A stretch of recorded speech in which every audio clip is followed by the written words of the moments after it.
Bagong unit, magre-report ako doon. From Division Training Unit, pupunta ako sa 54th Highway. Okay. Ang sasakyan po noon, mga ano lang, mga minibus. So, kailangan mag-report doon gamit ang magsasakyan. Baylan. Baylan ka. Magre-report ako baylan. Tapos, ang pupunta ka sa Tuguegarao City. Okay. Ngayon, ang biyahe ng ang minibus, madaling araw yon, mga 3 to 4 ganon. Kaya gabi pa lang nasa Tuguegarao na ako. Dala-dala ko na yung mga gamit ko, mga duffel bag, oo. Doon na lahat yung mga gamit ko kasi transfer ka na nga eh. Halata doon, sundalo talaga. Oo, tao talaga to. Di, madaling araw. Kasi itong kwan pa lang noon, itong pupuntahan ko, may idea na rin ako. Kasi nga, nung nasa isar company ako, nag-strike kami. Kaya lang hindi kami nagtatagal. Halimbawa, ano kami sa brigade, 1P brigade. After ng kwan, withdraw, parang strike and withdraw lang kami, bumabalik kami sa kwan. Kaya may idea na rin ako dito sa Cagayan. Ngayon, yung sinakyan kong minibus, dumating dito sa parting Sanchez Mera, Barangay Bangan, Sanchez Mera. Ano yun, umulan-ulan pa eh, ng madaling araw. Huminto yung minibus na sinasakyan ko kasi may naririnig na putukan eh. Bandang unahan. Siguro sabihin na lang natin mga 5 meters, 5 kilometers, mga ganon. Tutok lang natin. Putok, narinig ko na rin yung putok. Kasi, saka yung marami ng tao na lumabas eh. Kasi nag-aagaw na rin ng liwanag. Saka, liwanag, saka dilim. Umaga na. Ngayon, uminto yung minibus na sinasakyan ko. Nag-o-observe ako. Naririnig ko rin talaga yung putok. Sabi ko sa isip-isip ko kasi bago ako pumunta, talagang pinag-aralan ko rin yung area. Claveria, Sanchez Mera, para ang lapit lang, isang bayan lang eh. Sabi ko, kung may putukan dyan, bakit wala bang ano dyan? Sabi sa isip-isip ko, parang wala bang mga sundalo dyan, sabi ko sa isip-isip ko. Di maya-maya, hindi nagtagal, mayroong taong na sumundo sa minibus. Ang sabi niya, kasi dinig ko, nasakit na lang ako sa minibus eh, maliit lang yung minibus eh. Sabi niya, ibanti na raw yung, yung sasakyan doon sa checkpoint. Hindi, nag-observe lang ako, hindi ako lumabas sa bus. Pero wala, hindi ka pa ginagawa nun. Medyo ready ka na. Sabi ko, kung ano man to, ready ka na. Ganun ang kwan ko. Pero hindi ako, wala sa isip ko na magpaiwan ako doon. Kasi hindi ko naman alam kung magpapaiwan ako doon, kung yung mga tao doon, mga NPA din eh. Umabanti na yung bus. Maya-maya, pinara yung bus. Pagdungaw ko sa bintana, nakita ko, naka-uniforme sila, pero madungis. Naka-uniforme sila ng patig. 3 yung nakita ko, naka-importing sila eh. Sabi ko, iba na to, kalaban na to, sabi ko. Relax ka lang, sabi ko, sorry, relax ka lang. Hindi ka pa rin nagpanik? Hindi ako nagpanik, relax ka lang. Tumitimpo ako. Wala sa isip ko na magpa-checkpoint. Pero alam mo, kalaban? Kalaban, alam ko na nakalaban kasi maramdaman mo. Sa instinct mo, maramdaman mo ng kalaban yun. Nag-checkpoint? Oo, nag-checkpoint. Kasi ngayon, nakaka-uniforme sila ng patig, pero yung personality nila, yung tsura, madungis eh. Talagang tumitira sa bundok. Ngayon, yung isa na sa pintuan. Yung dalawa, nandun pa rin sa left, bandang kaliwa. Ngayon, nung tumakbo yung dalawa, naaakyat na mag-search na sa loob ng bus, sinabayan ko ng talon sa bintana ng bus. Talon talaga? Talon talaga. Split of seconds lang. Nandun na ako sa gubat. O yung mga tao, may tumalon, may tumalon. Sinundan na ako ng putok. Sinundan na ako ng putok talaga. Talagang ramdam ko yung, andun na ako sa gubat eh. Volume fire. Volume of fire. Meron mo naman 3 silang naka-imported. Volume of fire sila. Kaya lang yung pinanggalingan ko na daan, dito sa left, Diyan ka tumakbo. oo, doon ako tumalon. Nagdaig ka. Oo. Bangin yun, ha? Hindi. Bangin talaga paglundag ko, okay naman yung lundag ko, diretso na ako sa gubat. Hindi ko, ngayon, ang naisip ko, hindi ko lalayuan yung daan para hindi ako maligaw. Kaya yung paglundag ko, hindi ako dire-diretso dun sa loob ng gubat. Nag-left ako. Mga siguro yung sa daan, saka sa gubat. Siguro nasa mga, mga 50 meters lang. So, pag anong ka, nag-kill ka na, Sinundan ko ulit yung daan na pinanggalingan ko. nasa dikitan mo lang. Oo, basta hindi ko lang lalayo yung daan. Bakit naisip mo yun? Hindi, ang isip ko, ang nasa isip ko, kung papasok ng gubat, baka may blocking force sila dyan, o kaya maligaw ako dyan. Kaya hindi ako pupunta dyan, bumalik ako inalalayan ko lang yung daan. Ngayon yung sinundan-sundan ako talagang pinutok-putokan ako talaga ng... Pero hindi ka hinabol? Hindi na ako, nung nakapasok na ako dun sa nung hinabol ako, hindi rin sila kasi ang nasa isip nila, let ko lang nalaman na hindi makakaligtas yon kasi nandiyan yung blocking force nila. Hindi papatayin din yun, hindi makakaligtas yun kasi andyan yung blocking force namin. Sabi yung mga NPA. Let ko lang nalaman nung nakabalik na ako dun sa mamaya ko iwan. Ngayon, nung naramdaman ko na hindi na ako sinusundan, Mga ilang minutes na, ilang oras? oo, siguro mga 30 minutes na, gano'n. Observe na ako dun sa gubat, Anong nararamdaman mo, Master? Medyo, andun na yung kaba, yung mo, pero yun nga, sabi ko sa'yo, kahit one-man army ka, ranger ka pa rin. Buo pa rin yung loob mo kasi, pag masubra mo yung nervyos mo, baka dito ka mamatay sa nervyos mo eh. Ngayon, mayroon akong nasilip na kalabaw na may nakasakay na tao na andun sa daan. Kalsada. Lumabas ako sa kalsada at tinanong ko yung tao na nakasakay sa kalabaw. Meron ba, sabi ko sa kanya mayroon ka bang alam na malapit na detachment dito? Sabi ko. Imbis na sasagutin ako ng wala o kaya meron, ang sagot niya, bakit magsusumbong ka? Kung ikaw yun ang sagot sa'yo ng tao. Mag-iisip. Oo. Napaisip tuloy ako na siguro sympathizer to. Kaya, NPA. Kaya balik kagad ako sa gubat. Bumalik na naman yung kaba. Oo. Sabi ko, imbis na sasagutin ako ng, alam niya kung saan yung detachment sasagutin ka ng bakit magsusumbong ka ba? Di siyempre, papasok na sa isip ko na kalaban din to, sabi ko. Ngayon, nung talagang linayuan ko na yung checkpoint, may natumbok ko na yung mga bayan. Yung nakita ko na yung mga tao doon na marami na rin. Nakiusyoso na. Lumabas ako. Nagtanong ako na mayroon ba kayong alam na detachment dito? Parang community yun? Community na. Baryo na yun sa Bangan. Mayroon, sabi. Sinagot ako na mayroon. Diyan sa papasok dyan. Yun, may nagsama sa akin na dinala ako talaga sa detachment.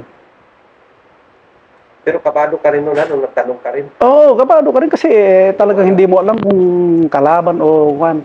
Pugad na pala nila. Oo. Ngayon, pagdating ko sa detachment, nagulat yung mga nasa detachment kasi kilala ako. Mga nagandar ko ng mga Scout Ranger Orientation Course. Nabigla sila kung bakit nandun ako. Sergeant, bakit nandito ka? Sabi niya, marami na akong galos eh. Bakit ka nila kilala? Kasi yung mga nag-under ko ng orientation course ng Ranger. Instructor ka? Kasi nga trainer ako doon. sa kwan. Kaya So, gulat sila ngayon. gulat sila. Pero sabi ko sa kanila, bigyan niyo ako ng baril at magre-race back tayo, sabi ko. Hindi man nagdalawang isip yung detachment commander nila kasi nga kilala ako. Binigyan ako ng baril. Sabi ko, balik tayo doon. Pero huwag tayong dadaan sa daan. Okay. Kasi ang tutumbukan natin yung blocking force nila. Yung blocking force nila. So, binigyan ako ng baril. Nilid ko na yung tropa. Naabutan pa namin yung blocking force nila. Binalikan mo? Binalikan ko kasi kung hindi talaga yung buo yung loob ko, na-safety ko na yung sarili ko. Dapat hindi na ako... Hindi na. Oo. Pero yung isip ko, iba. Kailangan babalik ako doon at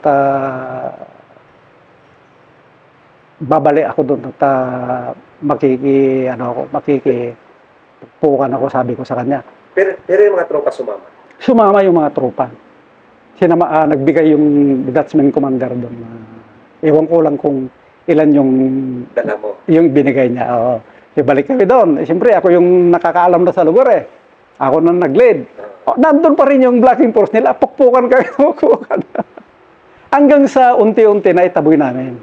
Naitaboy namin yung blocking force nila. Yung naramdaman namin na talagang wala na hindi na sila nagpuputok. Lumabas kami ngayon, pumunta kami sa bus doon sa pinanggalingan ko. Tapos? Nagulat yung mga civilian, yung mga nakasakay sa bus, dahil buhay pa ako.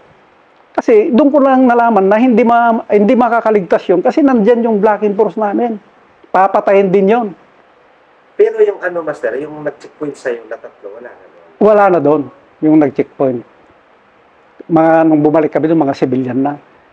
Kaya doon ko nalaman na sinabi yung mga NPA na hindi makakaligtas yun kasi andyan yung blocking force namin. Papatayin din yon. Sabi nila. Kaya nagtaka yung mga civilian na buhay ako at nakabalik ako doon sa bus na may dala-dala na akong baril. At sila na rin yung nagsabi na wala na yung mga gamit mo, sir, yung mga bag mo. Kinuha na nila. Kinuha nila yung gamit? Kinuha nila yung mga gamit nila. Lahat mo, master, pati yung mga papeles? Oo, kasi yung mga papeles ko nasa naman, sa duffel bag ko. Mga uniforme? Uniforme, oo. Kaya yun yung panahon na nasunog yung Iglesia ni Cristo sa Sanchez Mera. Kasi sinunog ng NPA. Yung time na yun. Ako yung talagang nandun na nakita ko talaga na. So, ang nangyari sa'yo, pa-report ka pa lang, na-encounter ka na? Pa-report pa lang na-encounter na ako. Grabe, oh. Di, bakit ang tagal ng reinforcement? Parang sa isang bayan lang yung batalyon eh. Ayun pala, kaya hindi sila makapasok-pasok. May nakatanim na landmines bago bayan ng Sanchez Mera. May nakatanim na? Landmines. Doon sa may sementeryo. Kasi sementeryo, rough road pa eh. Tapos sementado na. Kaya tinanim yung doon yung landmines. Ayun lang. Ngayon, yung na-clear na yung landmines, nakapasok na sila. Andun na kami sa area. Andun na ako, kinuha na ako. Pero nabalitaan ng batalyon? Nabalitaan na may encounter diyan. Sinusunog yung Iglesia ni Cristo. So grabe yung time na yan, no? Grabe. Saka ko lang naramdaman na yung pagod ko nung nasa batalyon na ako. Pero makita mo yung galos sa katawan ko kasi biro mo naman yung susuot ka sa gubat na... Yan yung tunay na escape and edition. Oo. Doon ko na i-apply yung training mo, di ba? Pag nasa barracks kayo. Sa umaga, in 5 counts, wala nang tao sa barracks. Kasi pag mahuli ka, lulublob ka sa putikan. Doon ko in-apply yung in 5 counts, wala nang tao sa kuwan. Pero, seconds lang, wala ka na. Dive ka kagad. Oo. Nung nasa nasa batalyon na ako, doon ko na naramdaman yung pagod. Tsaka takot. Doon na. Tapos siyempre, renero ko mo na yung nangyari. nangyari sa'yo. Kasi ganun sila ka, ano dati, Master, yung panahon na yan. Ganun Ganun sila ka, ano na. suwi sa mga nagchichikpuin talaga. Ganun ka kuan ng NP dito nung 80s, kalakas ng NP dito. Nangitis. Ah, Sino commander niya? Mga paano, kung malala mo na. hindi ko maalala yun yung mga commander nun.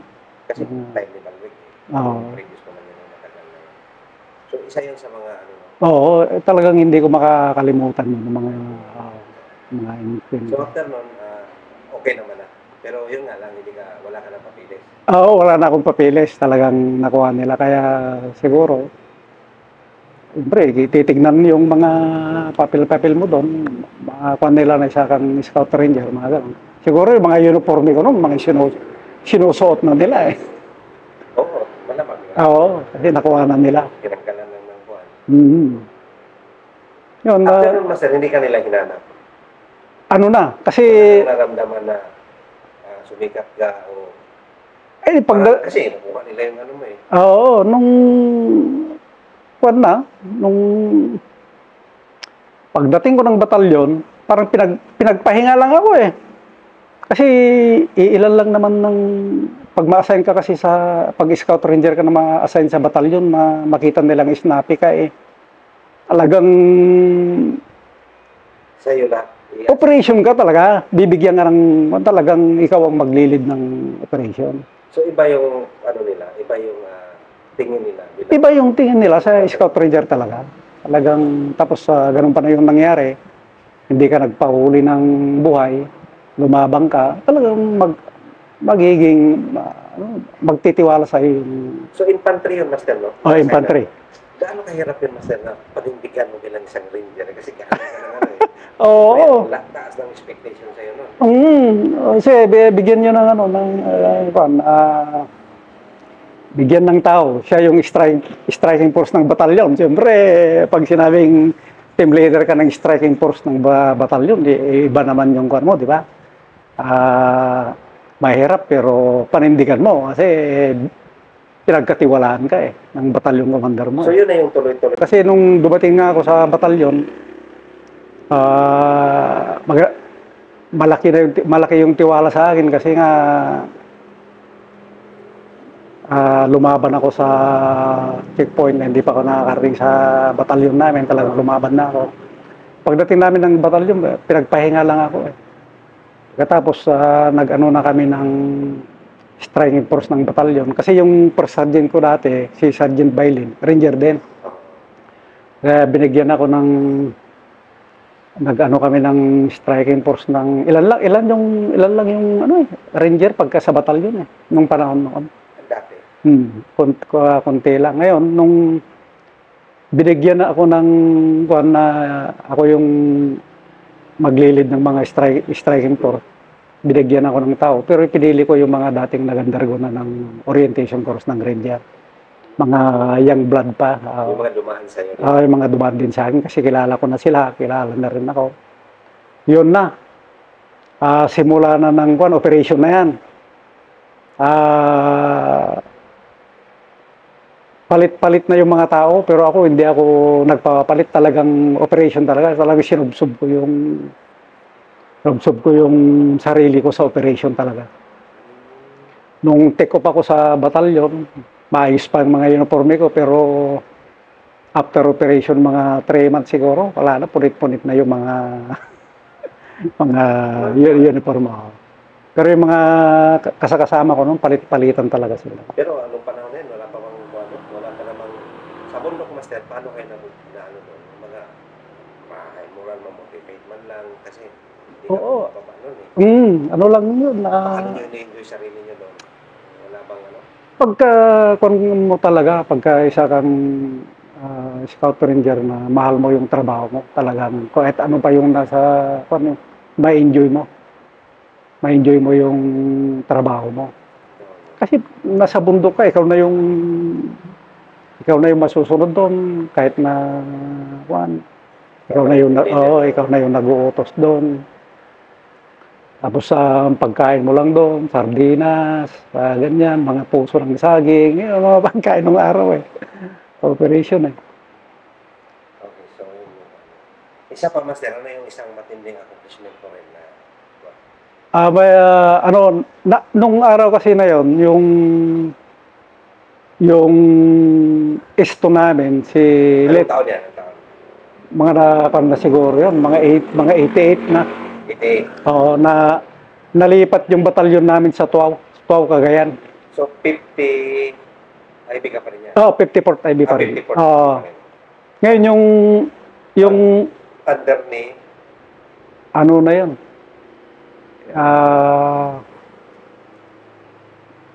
Hindi ko matanda na yung so ikaw batalyon. that time, ano ka na niya? Kinuha na ako sa isto. So, sa Intel.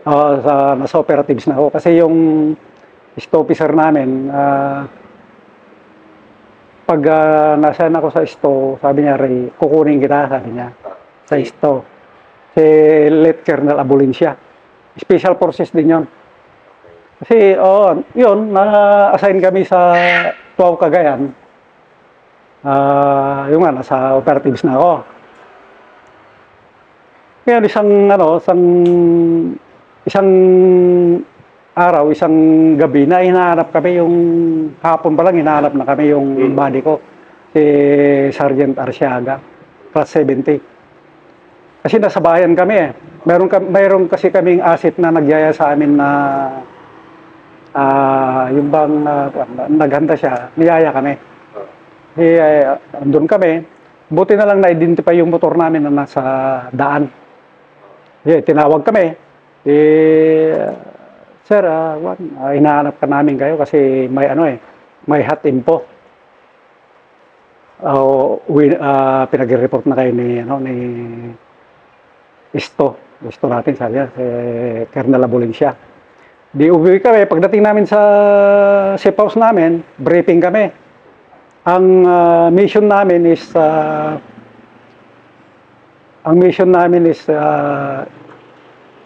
may info na yung kalaban, yung New People's Army, kukunin nila yung mga supply nila. So, yun yung info? Yun yung info. Okay. Sa parang bagong bayan, yung baryo yun. Di lumakad kami. Lumakad kami ng gabi na yun. Parang mga supply yun? Supply. Mga supply nila. Siguro mga pagkain, mga bala, siguro, mga gano'n. Wala kaming alam, basta yun lang ang namin. Supply namin. Ako na yung nag-lead scout doon sa na yun. Tapos kasama ko nga si Sergeant Arsiaga. Nasa likod ko lang. Nakaposisyon kami. Maisan lang eh. Mababa pa yung mais. Wala pang mga bunga. Tapos may mga puno-puno ng nyog. Nakaposisyon na kami. Nag-letter L kami. Nasa corner ako. Gabi nyo, pinasok? Gabi kami pumasok. Parang aabangan namin yung tropa ng kalaban na kukunin yung kwan. Parang magkakanda kayo ng ambos? Oo, parang magkakanda kami ng ambos. Hindi nagtagal, nakaposisyon na kami, may kahol na ng aso. Sila na pala yun, yung mga kalaban. Pero gabi yun, ha? Gabi yun. Mga 8 to 9, gano'n. Hindi malalim So, ng zero gano'n. visibility yun? Zero visibility. Wala pang night vision that time? Wala pang night vision that time. Palangan mo lang doon yung kahol ng aso. May kumakahol yun na. Yung kahol pala ng aso yun, hindi nagtagal. Hindi ko alam kung sinong pumutok yung tropa namin na nasa sa kwan ko yung kalaban. Pero ang alam ko doon, parang yung kalaban na yung nauna kasi namatay na yung isang kasama namin doon eh. Kasi anong posisyon nyo doon, Master? Ano yung high ground? Gilid lang kayo? O... Ano lang, kwan. Yung posisyon namin talagang, din eh. Flat na, para nag-letter R kami. Nasa corner ako.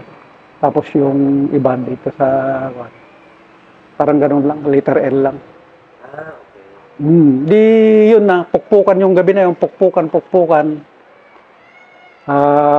Tins of fire. Parang pataka na lang din yun. Oo. Wala ka namang makikita. Wala kang makikita kasi zero visibility. Pagkatapos, nasa akin na naman yung radyo. Ginapang ko dun sa officer namin. Bigay ko yung radyo sa kanya.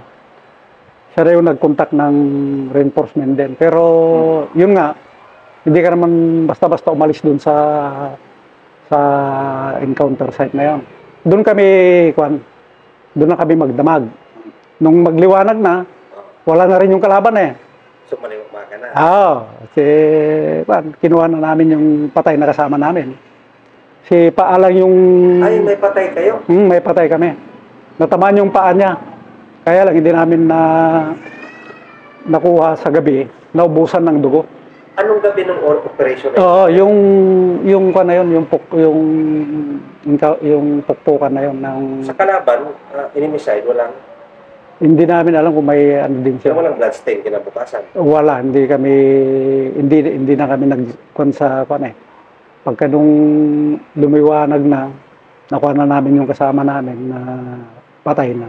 Nakita namin yung tama niya sa paa eh. Kaya hindi siya kaagad namatay. Kaya lang naubusan lang ng yung dugo niya. Yung mahirap sa gabi. Oo. Yan yung mahirap sa gabi talaga. Oo, yun ang mahirap sa gabi. So, nung umaga na, nung okay na? Nung umaga na, nag-search na kami, okay na.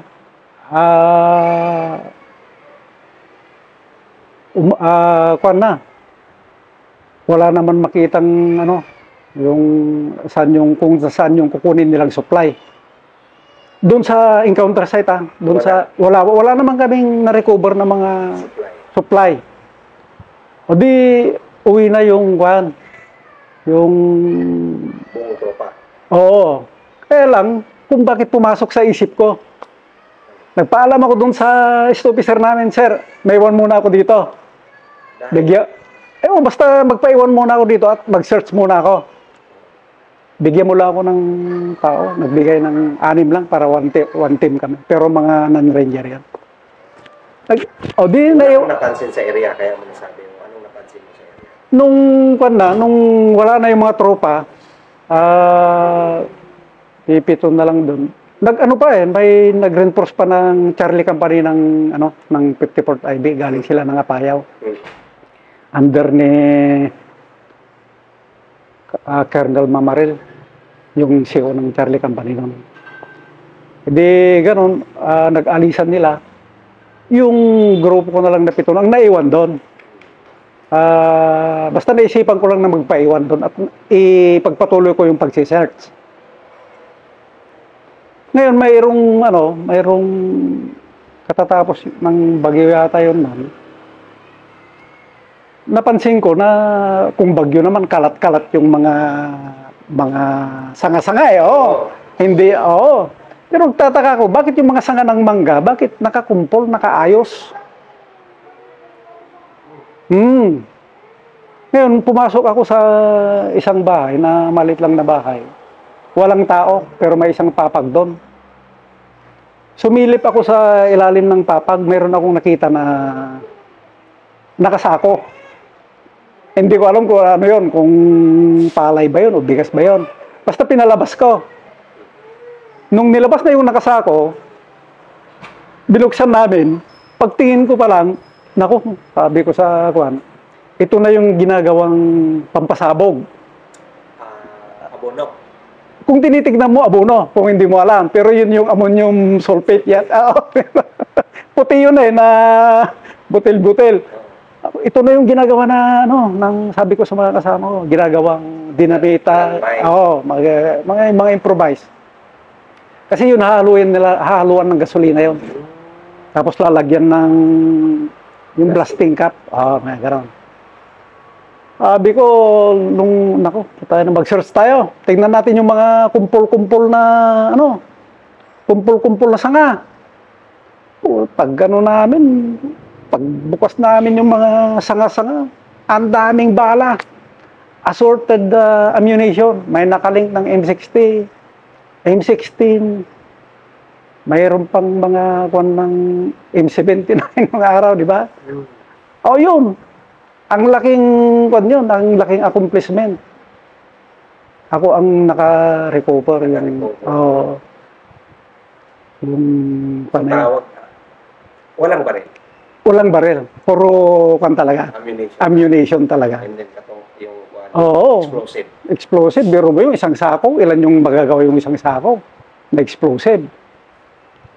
So hindi nila talaga nakuha mission nila na kukunin yung ano, yung supply nila dahil nandun kami. So yun pala yung ano, Oo. yung gusto nilang ikuhan. Yun- Matagal nang naka. Yun na yung So after nun, Master, anong instruction sa inyo sa ang ano ko ron, parang kinontak ko yung officer namin na magdadala ng sasakyan. Kasi maraming recover eh. Oo, maraming recover pero parang brigade na yung kumuha nun. Kasi brigade operation. Ang laki sanang ano yun, ang laking accomplishment yun. Pero talaga ako yung yung team ko naka-recover na. So isa yun sa ano, yung mga naging karanasan mo. Oo, hindi mo talaga malilimutan ng mga. Kasi minsan yung instinct natin talaga, bayan talaga din. Hindi ko alam na bakit ko naisipan na magpaiwan pa doon para mag-search lang.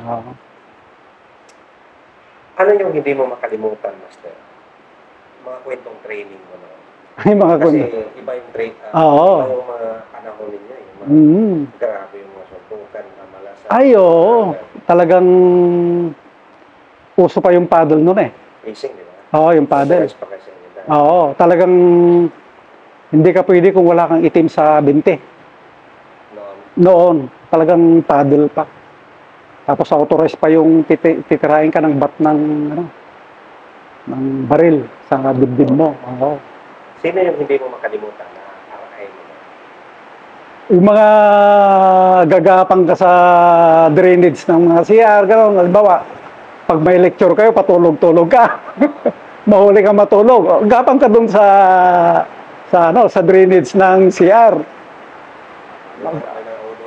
Oo, talagang maamoy mo talaga na talagang uso yung lublob ka doon pagka patulog-tulog ka eh. Pero sa Ranger, Master, hindi ka nahirap din? O saktong baro-baro o... Talagang kasi nung ranger ako, talagang minahal ko yung serbisyo ko. Minahal ko yung pagka-ranger ko. Kaya hindi ako naging ungas ba nung araw. Talagang, kumbaga yung din ako, yung naging dedicated ako sa serbisyo ko. Yun yung nangyari. Oo.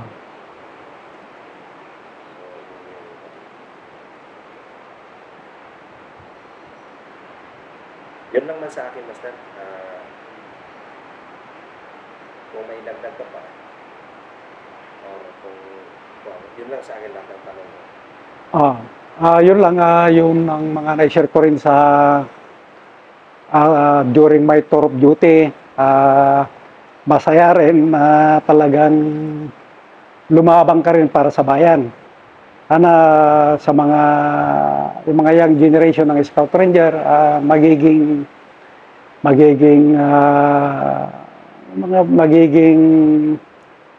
magandang halimbawa yung mga ginawa rin ng mga old ranger ba. Ito rin masasabi ko sa natin sa founding chairman ng ISRA at si Colonel Eclarin, at naisipan niya yung mga ganitong programa ng Scout Ranger Alumni Association. Ayun lang po.